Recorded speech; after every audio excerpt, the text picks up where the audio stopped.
Welcome to Fix SLP, the podcast shaking up the field of speech-language pathology. We're calling out the barriers that hold clinicians back, fixing broken systems that limit our care, and giving the power of our profession back to the people who live it every day. This is where fearless clinicians come together. It's time to change the field with our voices, leadership, and advocacy leading the way. So let's fix SLP. Before we jump into today's episode, I wanted to thank our sponsor, Metro EHS. I know a lot of SLPs feel overwhelmed or just aren't loving where they're at. I see that all the time on social media. There's been whole groups dedicated to it on Facebook. So I'm really glad that Metro EHS decided to sponsor us. I've gotten to know some of their staff, and they actually support their clinicians, and they use a really collaborative, integrative therapy model. So as an SLP, you're working alongside OTs, PTs, ABAs, and it feels more like a team and less like you're on your own. They're hiring right now, and they're expanding into several states, so there's openings across the organization. If you want to look into it, head over to metroehs.com, and thank you again to them for sponsoring this episode today. Hey everybody, welcome back. It's Jeanette. We have been working so hard behind the scenes on 92507 that I have not had a moment to edit podcasts. So with that being said, I am going to be hiring someone to edit podcasts. If you know someone or you are someone who has that skill, please send me an email, team@fixslp.com. I can't do it all, and that's something that I've been doing from the beginning, but need to get off my plate. It would be helpful. I have some in the can, just need help. Today, we are going to be talking about option B for 92507. I have asked my friend Mary Billings to come on. She and I have connected through this process via social media. She always has some amazing things to say when people comment in groups. So I thought maybe she could come on, share some of her thoughts, and then kind of be the person who doesn't know anything about option B to ask some questions, because it's hard for me to pinpoint what I know that you don't know that might be helpful. So she'll be that person for us. So I'll let her introduce herself. Thanks for coming on, Mary. You want to tell us about who you are and what you do? Well, thanks for inviting me. Believe it or not, I'm going to start this because I never really expected to be speaking on this platform. I am a lifetime ASHA member. We still love you. And I pay my dues every year. This is my 44th year in practice. And I have a breadth of history through all those decades where I've seen many, many changes. I am primarily a private practice owner in the greater metropolitan Kansas City area. I have 12 speech-language pathologists that work for me in a dedicated speech pathology practice. So this has a lot of bearing on us. I also am a continuing education instructor, and I belong to a lot of different professional organizations. And in fact, I ran my own membership nonprofit organization. I ran a nonprofit organization and helped it restructure to become compliant with federal law. So I have some sort of broader experience. I think that when CMS put out this call, it captured my attention because in my early years, I lived through all of the Medicare changes. That was when we were considered auxiliary personnel. Mm-hmm. And after years and years of lobbying, we were finally recognized as an autonomous profession in 2009, mm-hmm. which is when we were given CPTs and the untimed code format that Medicare set up. They were the ones who did away with that. And so when all of these changes came about, I was one of the few people that I've been able to ascertain in actual business, who runs a business in private practice, who received a copy of the survey that ASHA sent out. While originally when I was hearing about new CPTs, I was like everybody else, pretty excited because for my specialty in the areas that I've worked with, and I've worked with everything. I started in SNF and long-term care and home health. I've worked at cataclysmic end-stage life facilities. I've worked in rehabilitative medicine. I've worked outpatient hospitals. I did all of that along the time that I was starting my private practice. So I've kind of been privy and working within that Medicare area for decades. And what shocked me, what I saw, was how our units were not really being attributed to units. So I spent the full hour it took me, because of the type of survey that it was. I had to clock out and come back in and re-answer because it wasn't very forgiving. It was very, very repetitive about our concerns. It was not long afterward that I realized that I think that the survey was put out for legal purposes. They just could not have had enough time to really go back and read the responses that were provided to them in the amount of time before they presented to AMA. And I don't know, because I'm not the person doing the data, but when I heard that they had less than 94 responses, I can tell you that in my personal circle, I knew 12 of them who responded. So I became involved in putting this out on social media, that people need to be aware of how the proposed, ASHA proposed 92507 CPT changes that the AMA has technically approved but not finalized, how important it is and how it's going to change their practice. We want to practice because we want to change people's lives, but the reality is that we can't do that without some kind of economic support in place. Just like there isn't a Medicaid system in the country that's going to work without the economic supports to make it continue. And so this proposal had me extremely concerned. And the first group I took it to was my own staff. And I'm going to repeat for you and your listeners exactly what I told them. It might surprise you. I told them, this isn't about me. I own this practice, but my door is closing. You heard me say I've been practicing for 44 years.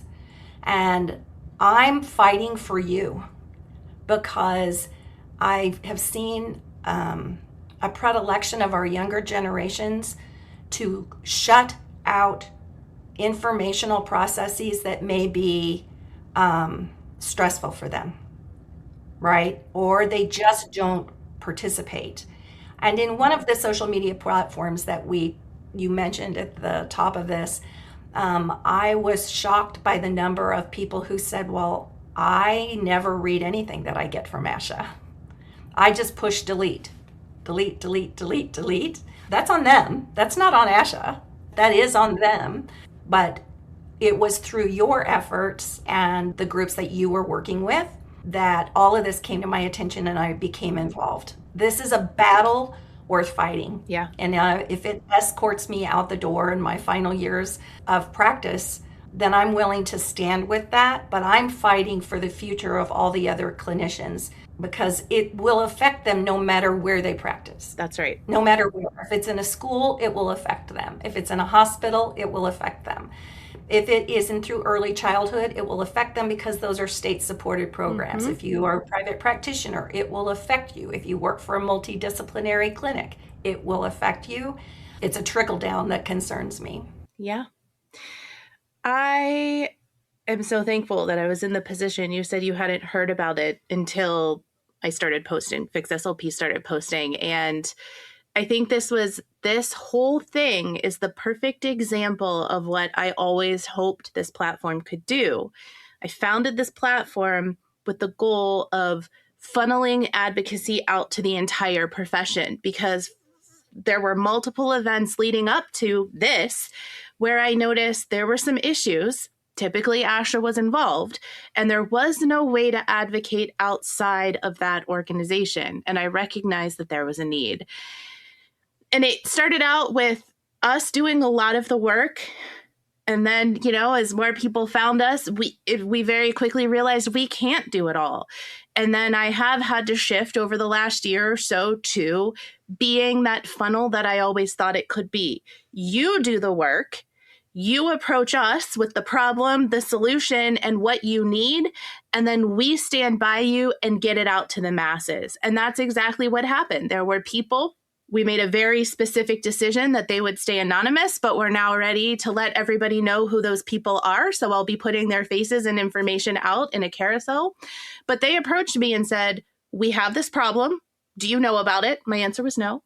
And I said, what can I do? This sounds like this is why I'm here. And they said, here's the things. And imagine if you don't know about this, think about how many others don't know about this. So I'm really thankful to have been in the position to help get their information out and then come on board as an applicant later because I had the skill level to contribute in that way. So it just so happened that it worked out like that. I do want to ask, though, the survey that you filled out, was that survey in October or was that a survey before October? Okay. So your survey might have been different than the survey that we often refer to because there was a survey sent out in October for valuation where, No. Okay, this was a different survey. Got it. Okay. This was just tell us what you think about all these codes and how we've lined them up and what we're going to propose. So this was probably closer to the summer last year. Okay. You're the first person I've talked to about that survey. I didn't even know there was that survey until just now. Wow. In hindsight, after hearing this, I'm very, very grateful because one of the things that concerned me, I really, after all of this came about, I pretty much thought it was a done deal. The reason I'm here today is because through your grassroots effort and those of the other parties that did the work to file a counter proposal with the AMA, who are basically doing all that's been asked of them. CMS, Medicare is the one who came to them and said, oh, by the way, we want to bring everybody in line now, which is not so subtly coded word for we need to make cuts. Exactly. All right. After working with Medicare and experiencing the massive amount of cuts that they did in the 1980s that resulted in 25% of the SLPs in my area leaving the profession entirely, that's why when I heard there was an appeal from CMS, my little ears perked up and said, uh-oh, what is this going to mean? And so I really thought it was a done deal too, because one of the things that bothers me is when we fill out our membership for ASHA, and I know that's not a big fix SLP thing because one of your advocates is that it isn't often necessary to retain membership, but you have to specify what area you practice in. Are you in the schools? Are you in private practice? Are you in rehabilitative? Where are you within the field? And so they clearly have that information. If in fact that's the case, why weren't more of these surveys of the 10,000 that they claim went out, why weren't they directed to the people who actually do billing? Yeah, it's a great question. I don't have an answer. I know you don't either, but it is sort of a rhetorical question that people who are just coming to this conversation need to know.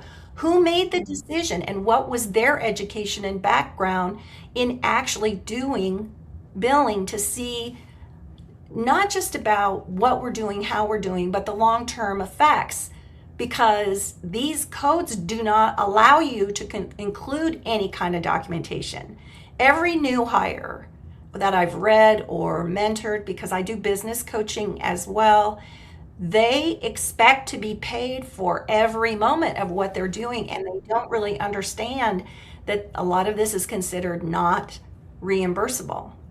I made a joke online the other day that I can't wait until this is all over so I can write my tell-all because it might be in a series of posts or blog entries, but I have so much to say that I am not allowed to say at the moment because of the confidentiality agreement. But if I have asked our AMA advisor so many times, like, am I allowed to say this online to my followers? And the answer is often no, but sometimes it's yes. But all of those no's, there are just so many that I think if I could just, I've said this to our team, if we could just tell people this information, it would fix a lot of problems. But we can't do that. And I think that is why the AMA is under so much scrutiny with the government. If people aren't following, there's a senator, I believe Senator Bill Cassidy, maybe. Yeah, from Louisiana. Really has his finger on the AMA because they control so much of the medical field and, any billing, anywhere, any way people make money for services, they own those codes. You have to pay to use them. You have to license them for use. And everything they do is pretty much in secret. Now, there are things that people like you can be privy to, but it's not all of it. That's right. And Senator Cassidy is a physician. We have a number of legislators who are physicians who have further insight. And once we became active on this, I contacted both of my state senators and both of my federal state senators, along with some other representatives that could be in touch or serve on committees, especially the Health Advisory Committee, to recognize that, in my opinion, I think it's going to happen no matter what we do. I'm not privy to what the application says. I'm not privy to what the AMA. I think it's sort of an inevitability now that CMS has raised their antennas and we're on their laser. Mm-hmm. But I think that it is incredibly naive to presume that businesses will be able to turn on a dime and make all of this implemented and effective in less than 6 months. I don't see ASHA putting out courses on how to do documentation because we have to change all of how we document now.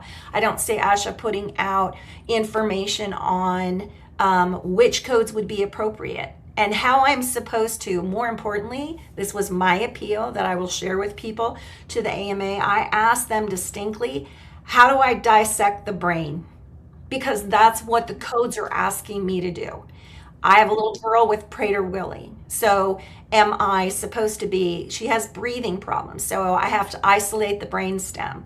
She has vocal resonance problems. She has some cerebral cortex issues. She has cognitive issues. So how do I segment my documentation that first I worked on the cerebral cortex and then I worked on the cerebellum and then I worked on the brainstem and integrate, and her occipital visual field. There are just so many different parts that is so different.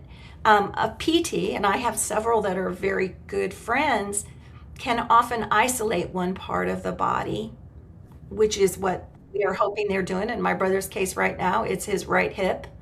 All right. But I'm not quite certain how SLPs are supposed to be able to do that based on each patient and their needs. I think it's extremely short-sighted in the way that this has been managed. Yeah, and I think there's a lot of long-term implications too. So they want coding granularity. That's what they want. They want to see exactly what we're doing and when we're doing it. Here's what I see as a medical SLP, knowing how all of the questionable practices happen, is if these codes change the way that they've been defined and laid out, we're going to treat within our half hour, or now it'll have to become 32 minutes. And we might be limited to 2 or 3 areas. 3, I say 3 because there is a receptive, expressive sound combo code. And so maybe you could add on something else, 16 minutes and 16 minutes. But maybe in your case with your client with Prader-Willi, you're doing much more than those 3 things. But now you can only bill for 2 of them. So you're going to pick the highest paying codes to be the primary code that you bill for. We don't have the edits yet, but the add-on codes may or may not be reimbursed at the same or less money. And then in 10 years from now, when they go to look at all this data that they have collected through the coding granularity that they're trying to collect, they're missing information. And then reimbursement's going to go down, or the ability to treat those things is going to go down, because they're going to say, well, you weren't doing that, or it wasn't taking as much time as you said it was because you only billed 16 minutes. Well, that's what we were limited to within the structure that has been set up. And so I think there are very immediate implications, but long term, we are giving them a flawed data set that they're going to use for future decision making. And I think that's a big problem. And the reality is, it's not going to be accurate. The data that they're getting is not going to be accurate, because it's nearly impossible to work on a single modality. Yeah. One of the arguments that I heard the most from online forums and professional organizations is that medical SLPs, of which I consider myself an ex-medical SLP, have been screaming for additional CPTs. And I will not argue that. I absolutely believe it. You know what I work on? Breathing. Where's the CPT for breathing?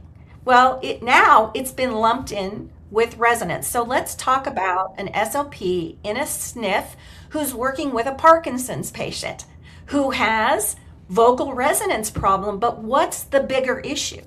Is it here or is it diaphragmatic? And if it is diaphragmatic, now we've set ourselves up to, well, I'm not allowed to treat it. So I need to refer him for PT. So now we've increased the number of referrals and the number of services that this patient is getting, because we have been held or constrained to only practice in a certain area, right? Where are the additional codes? I didn't see us take any additional coding. I only saw 92507. And breathing is a fundamental. So it is absolutely part of 92507, right? Yeah. 92526 is swallowing. You do that every day in your work. Every day. Right? And would you not consider that a primary function of the human body? Yes. Well, see, I'm kind of on the opposite side. I kind of believe that breathing isn't a primary. Yes, At least is. my CPR classes, they say. So why isn't that descriptor or any of that included? And we could do that. We could do that with diagnoses after diagnoses after diagnoses. It's one of my primary concerns I have for my colleagues, the young women who work for me, a lot of them that are newer to the field, is they have tunnel vision. I work on speech, I work on language. I work on speech, I work on language. And they've pigeonholed themselves, and then they all want a niche, right? Yeah. So in private practice, or people that will work for themselves, they all want a niche because that's going to make it stand out. No, it's not, because there isn't going to be anything such as niche practice anymore with these proposals. Yeah. So I don't have as many clues about B. Yeah, it's a great time to talk about it. I just want anybody who listens to this podcast to sign in with AMA and become an interested party. Become an interested party and become informed. Yeah. If Ron was going to drop a bomb on us this week, you guys would be listening to the news. You would be listening. This is your professional livelihood, which hopefully will take you 4 decades, the way that mine has, and that you have the chance to hear it and weigh in. I can give some information on option B. That's why we are squeezing this in. And I thank you for coming on, because it's always better with a guest. We had some decisions to make. At the top of the episode, I said we've been meeting. There's been phone calls. This has been nonstop work. And one of the things that really gets me is when people say, well, Asha does a lot that you don't know about. I have been very cognizant that we cannot do a lot of things that people don't know about, because then we're just as bad. This whole time I've been asking, can I tell our audience this? So from the beginning, we have been as transparent as possible. You heard me say I came on to get the word out, and that's because the folks behind this, who you will meet soon, knew this was a problem. They got meetings with the AMA, they got a meeting with CMS, and they knew we have to get this out. And so I have been cognizant the whole time. What can we say? So here's what we can say. We have been meeting with the AMA regularly, almost weekly, on the application that we put forward. If you have not read that application, you can go to fixslp.com. Right now, there is a link to sign up for some things. That'll just take you there. You can sign up to be an interested party still. You can download the application that we put forward. And now you can download option B. The AMA has been wonderful. And they are actually the ones that suggested, they just one day they were like, oh, you know, we can put forward another option for the panel to consider in case they don't want to do your application.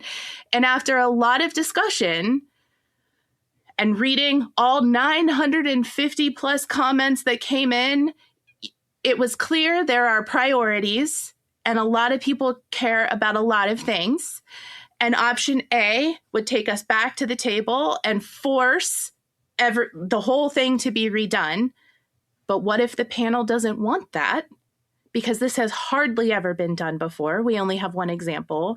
So what is the best compromise we can come up with if they won't do the original application? I can't tell you what we did, but what you're going to see is the definition, like that'll precede the codes in the AMA handbook. And then you'll see all of ASHA's codes that were approved for implementation on January 1st. And you can see what we did with that. And that's probably as much as I can say without getting into trouble. But we've made modifications. And unfortunately, there isn't an open comment for this option. But the AMA, the editorial panel, will have this before the meeting coming up in less than a week. And it's something that they will consider. When this meeting starts, myself and a co-applicant will go before the panel and we will be there to answer questions. My guess is that there will be a lot of questions about option B because the panel has not had the opportunity to see comments from the public. So you can, as an interested party, watch the meeting.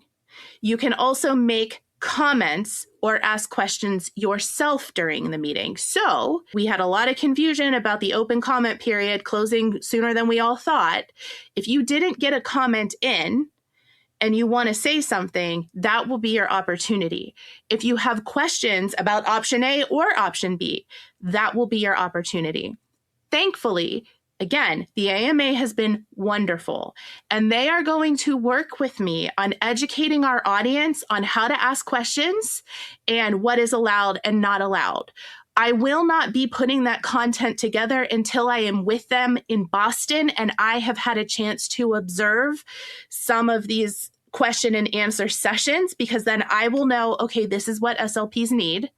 And they will work with me on what I'm allowed to say and not allowed to say, and they will approve it. And I am so thankful for that, because our advisor is also maybe a little nervous that if it gets not out of control where people are going to get angry, but if it goes off the rails where people continuously are asking things that have already been said, she said they will shut it down. They will shut questions and comments down, and they will move straight to a vote. And that is not what we want. We want this to go on for as long as possible with all comments and questions being heard. And it is that reason that we don't have a specific time, because they let it go on as long as it needs. So anyone who's scheduled before us, it could take 5 minutes or it could take 2 hours. And that's why the schedule is constantly changing. So if you go and sign up as an interested party, you can download both A and B. You just can't make a comment at this point. If you've already seen what we submitted, you can now go back. I did it before Mary and I met. If you look all the way to the right of tab 29, there's a little icon that you can click, and it's a new download, and you can see what we did there.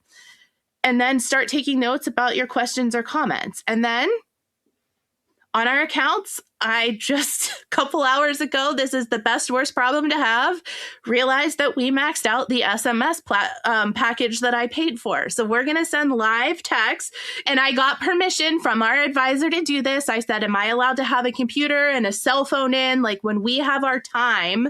Because there's different sessions. So they have a session and then they take a break, and then they have a session and they have lunch. So we will know generally what session we will be in. And so I said, am I allowed to have a computer or a cell phone? She said, as long as you're not recording or taking pictures, you're fine. And I told her I would like to send out live messages about when we will be going. And she said, that's a great idea. That's fine. And so as we get closer, I will send out a text. So thinking, oh, how many people are really going to sign up for this? I really do try to be a good steward of the donated money by our sustaining partners. So I signed up for the lowest package thinking that was sufficient. No. So if you tried to sign up, paid extra $15 a month for the bigger package, because that was the next option. If we exceed this number, which is 1,250 people, my mind will be blown. But if we do it, I'll let you know. And so will the AMAs, because that's quite. Yeah. And that brings me to another point. I want to remind people that to get to tab 29 and you are registered on the AMA, you do have to sign the confidentiality agreement. So you can't be putting it out on, breaking all of this down on social media. That being said and done, I think I'm wondering what your opinion is, Jeanette, on, for instance, the ladies who work for me. I told them all, make sure you register and that you get text updates.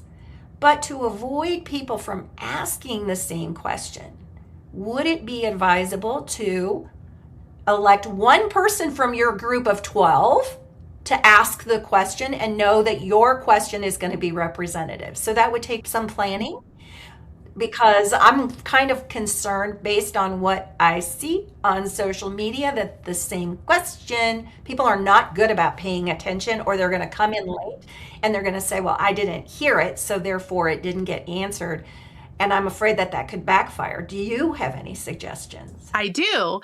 And actually, I don't know if this is allowed, but I think I don't see how they could say no to this. I think if you have all signed the confidentiality agreement, you could have a watch party on Zoom or on something where, Mary, your whole staff could get together and watch if we go on Saturday. And Saturday is an overflow day. They don't want to be meeting from what I've heard on Saturday. So you can expect we're going Thursday and Friday. Because they want to give me a chance to watch, and I don't know this for sure, they could put us in session 2. My guess is we would go later on Thursday or sometime on Friday. I need a chance to at least watch 1 or 2 of these to get the information out. So thinking critically, you might have some time, but this is during business hours. So it's not like you're all going to be at 9 p.m. watching this. Which is why having one person at least centralize your question, and then you only need one person to watch what's going on to present their question. I would have a list of the questions that you want. And if you're all watching separately, then you should be paying attention. Or if you're not doing a watch party, have a little text thread. And I don't know how people are called upon. I know in Zoom or Teams, you can raise your hand. I'm assuming it's something like that. Who knows what order they will be called on? So I would actually suggest if there's 5 of you, all 5 of you having the questions in front of you and raising your hand. And then when that question is asked, cross it off and then go to the next one. Or you have to pay attention, because if somebody else makes that comment or question, you can't ask it again. So you're going to have to cross it off and then go down to the next one. So I would have your questions and comments prioritized in order. And then you really do have to pay attention, because if it's asked or if it's already been said, we're going to get in trouble. So we want, if that happens too many times, they're going to shut it down. So we have to be very cognizant of what's going on while myself and co-applicant are standing up there answering questions. So that would be my suggestion. If you can do a watch party, and you've all signed the confidentiality agreement, so you are allowed to talk about it amongst yourselves. it's like I can talk to Mary about what she's read because she signed it, and obviously I have signed it. I can't put it all out on this podcast because I can't be assured that every single person listening has signed it. So that's where the limitation is. Once you've signed it, you can talk about it together, about what you're seeing and hearing. You just can't share it. Again, like Mary said, you can't go online and analyze it completely. I've had a lot of questions about what the definitions actually are. I think people are expecting full paragraphs of the codes for definitions. It's just the 1 or 2 lines following the code. So when you're reading the application or the option B, it is not this big definition. It's just a line or 2 after. So I've answered that a lot. If you are an interested party and you're looking for the code definitions, that's where it's at. It's right after those numbers. You don't have to be an interested party to see that. The RUC stuff was made public. So anything that's been published by the AMA is free game. And so that RUC stuff all went out, that packet, which you can find at fixslp.com. I linked up the full packet. There's a 92507 code, but if I remember, it was like thousands of pages. I got it down to like the 147 pages that apply to us. You can see the codes and the definitions in there. So you are allowed to talk about those. And so if you're interested, that's where you can find it. That's what we're looking at. So option B was a compromise, but we felt like it was a solid compromise based on the comments. Is it everything we wanted? No, but if they're going to say no to option A, then it's our best chance to get some changes. And then at that point, that's where lobbyists would come in from some bigger companies to try to make the rest of the changes that we might want to see if there's some problematic points left over. Now, when this all started, one of the things that you and your team were saying was that the commentary needed to be specific to the descriptors of the CPT.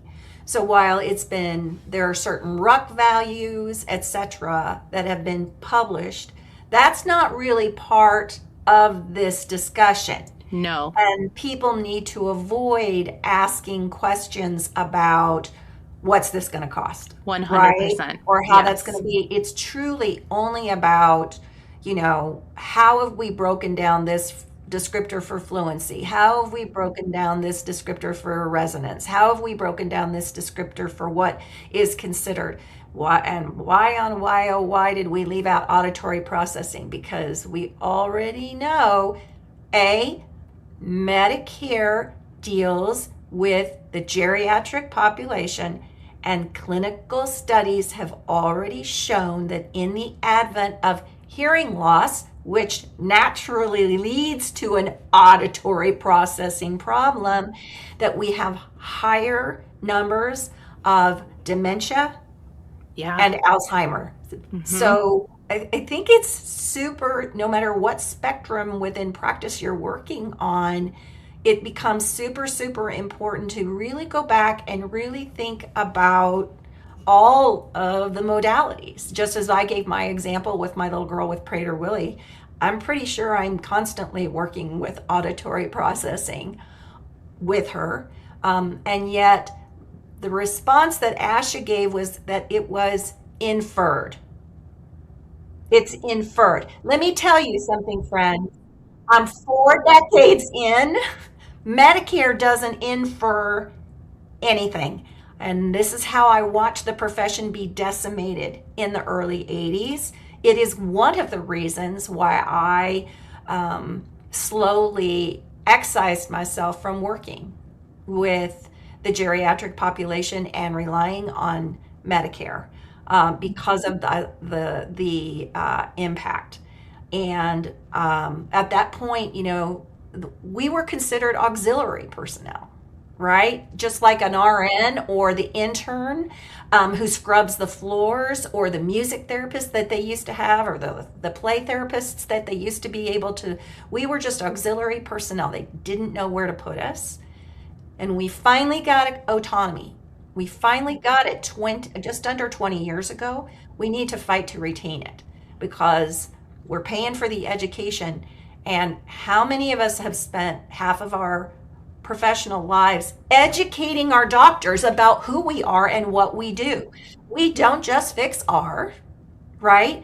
And we don't just work on rehab trying to help people post-stroke. We are so much broader than that. And how it's defined in those little pieces of paper makes all the difference in the world. It's going to put us in a box that we don't want to get into. And once there's the box, it can take another 20 years to get out of the box, which is why we're here right now. Yep.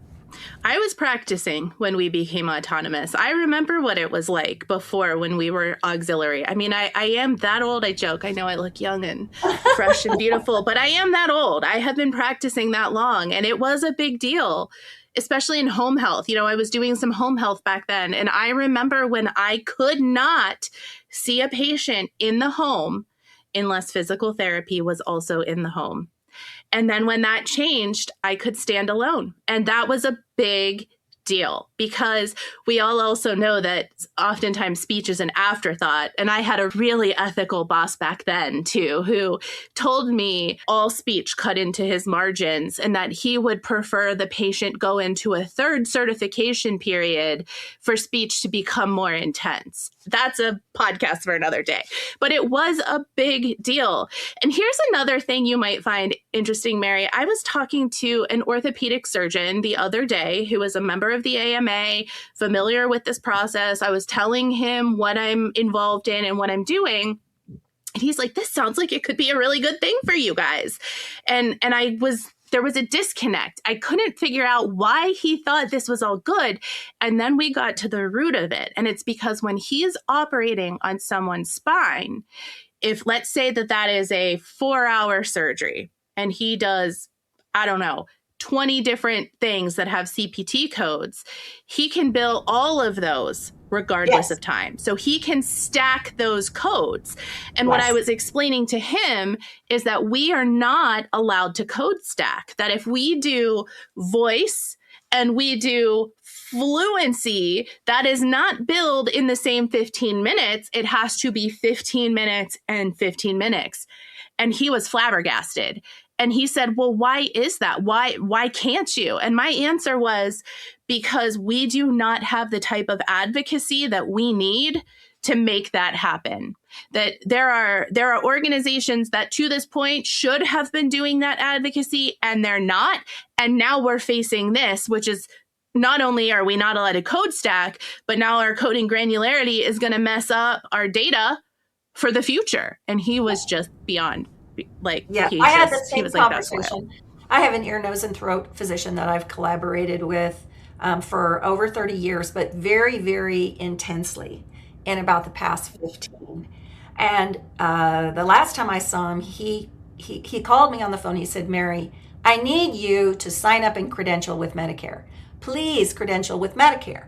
And I said, oh, please don't do this to me. I'm really the only person in my practice who can treat your level of patients who have swallow dysfunction, right? And pain that goes along with it. And he said, the hospitals are not treating my patients. When my patients come to you, they show progress, right? And I just told him, I said, I can't. And he was one of the first doctors that I contacted about these new revisions to say, if you ever wanted my practice to consider signing up to continue this working relationship, you need to go to the AMA website and weigh in, because it's tying my hands. It's tying my hands. We're not looking organically. We're not looking at the broader picture. They keep trying to tie us into a smaller and smaller box. And if it happens, what I want people to know is every third-party paying agency will follow behind. It's just that simple. People talk about, well, I've always had to bill Medicaid in terms of units, and I appreciate that. I did too. But the reality is that 69 cents of every dollar that goes to every Medicaid program in the state is a federal dollar. And the Center for Medicare Services controls that. And so it will trickle down. It will trickle down to third-party commercial payers. And I'm not talking about how much they pay us. I'm talking about how many visits would be presupposed to be appropriate and how we treat our patients on what we can or cannot do. And if you're working with Medicaid, a lot of these kids are highly involved. They're highly involved, like my little girl with Prader-Willi. So being informed, this is the week for SLPs to become informed and stand up for themselves instead of waiting for someone like Jeanette Benigas to be the voice. We all have to be a voice. We all have to advocate for all of us. And that is why when you called me and asked me if I would chat with you, that was one of the reasons that I agreed to do it. I will finish by saying, I'm not fighting for me. My time and my reward for the work that I do is rapidly closing its window on me. But I would like to think that, like you, through your teaching and everything else, that I've left a legacy behind from my work. And I want people to feel empowered to advocate for themselves instead of terrified that a third-party agency is going to lower the hammer on them and take away their ability, their license to practice, or file something on them. They just simply do not have the power. They're not an overseeing body. Federal law is what controls that, not academics who like to threaten their students or anything else. People get up, sign up, go to the AMA, and advocate for yourself. This is your time. You probably will not get another one, not for a very, very long time.